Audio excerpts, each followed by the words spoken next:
শেখ হাসিনার সরকার চলে যাওয়ার পরেও যে সরকার এসেছে এই সরকারের মধ্যে ঘাপটি মেরে বসে আছে ইসলাম বিদ্বেষী একটা মনোভাবে একটা সমাজ। বাম সংগঠনগুলো তারা তো রাষ্ট্রদ্রোহী সংগঠন। ছাত্র সমাজের রক্তের উপরে দাঁড়িয়ে যে সরকার প্রতিষ্ঠিত এই সরকার প্রত্যেকটা বিষয়ে দাবি দাওয়া বলতে পারে মেনে নিচ্ছেন, কিন্তু ইসলাম সংক্রান্ত বিষয়ে যে দাবি দাওয়াগুলো আছে সেগুলোর ফলপ্রসূ আমরা দেখছি না, ফলপ্রসূ সিদ্ধান্ত গ্রহণ আমরা দেখছি না। উদাহরণস্বরূপ আমরা সরকারকে বলতেছি প্রাথমিক বিদ্যালয়ে ধর্মীয় শিক্ষক নিয়োগ প্রদান করা হবে, নিয়োগ প্রদান করেন। কেন নিয়োগ প্রদান করতে হবে? আপনারা দেখতেছেন প্রাথমিক বিদ্যালয়ে যে ধর্মশিক্ষার ব্যবস্থা করা হয়েছে সপ্তাহে 2 দিন, তাও কখন টিফিন পিরিয়ডে পরে 30 মিনিট করে, এবং সেই ধর্মীয় শিক্ষার পরীক্ষা বৃত্তি পরীক্ষা দেওয়া হয় না। আপনারা জানেন যেখানে যেটার উপর পরীক্ষা হয় না সেটা কত গুরুত্বহীন আমাদের বাংলাদেশে। সুতরাং ধর্ম শিক্ষাটা আমাদের কাছে অপশনালও রাখা হয় নাই। এটার কারণ কি?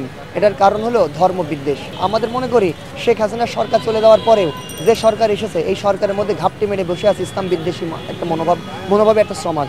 তারা আমাদের দেশে ইসলাম শিক্ষার প্রয়োজনীয়তা অনুধাবন করে না, উপরন্তু ইসলাম শিক্ষার বৈপরীত্য অবস্থান গ্রহণ করতে তারা পিছুপা হয় না। তার বাস্তবিক উদাহরণ প্রাথমিক বিদ্যালয়ে তারা চাচ্ছিল কি গানের শিক্ষক নিয়োগ প্রদান করবেন। উদিসি নাকি দাবি উত্থাপন করেছে। উদিসি একটা মাতাল সংগঠন। বাম সংগঠনগুলো তারা তো রাষ্ট্রদ্রোহী সংগঠন। যতগুলো সমাজতান্ত্রিক বাম সংগঠন বাংলাদেশে আছে প্রত্যেকটাই তো পাহাড়কে ভেঙে বিচ্ছিন্ন করে স্বাধীনতাকে বিনষ্ট করতে চায়। সে পাহাড়কে বিচ্ছিন্ন দ্বারা করতে চায়, বিচ্ছিন্নতাবাদী সন্ত্রাসী সংগঠন বাম সংগঠন।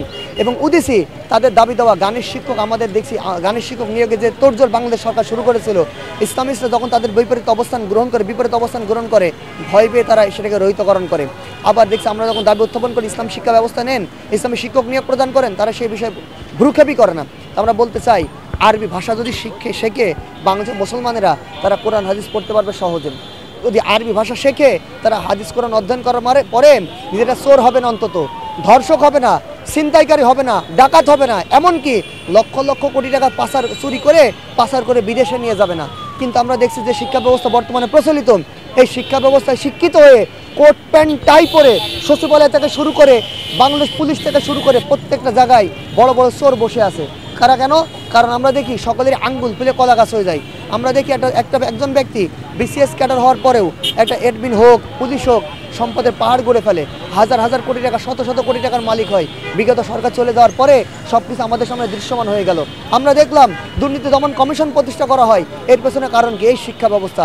যে শিক্ষা ব্যবস্থা বাংলাদেশের মানুষের মৌলিক চাহিদা পূরণ করতে ব্যর্থ, আমরা চাই বাংলাদেশে ওই শিক্ষা ব্যবস্থা রহিতকরণ করে ওই শিক্ষা ব্যবস্থার স্থলে ইসলামী ধর্মীয় শিক্ষক নিয়োগ প্রদান করুন, আরবি শিক্ষা অন্তর্ভুক্ত করুন। আরবি শিক্ষা অন্তর্ভুক্ত করার মাধ্যমে ইলমে আল্লাহ পাকের ইলম যদি আমরা সেখানে ঢুকাতে পারি, তাহলে দেখবেন এই চৌর্যবৃত্তির সম্পূর্ণ সম্প্রদায় ধ্বংস হবে। বাংলাদেশ দুর্নীতিতে 14তম অবস্থানে আছে না, 14তম অবস্থান থেকে দেখবেন 0% দুর্নীতি চলে আসবে বাংলাদেশে।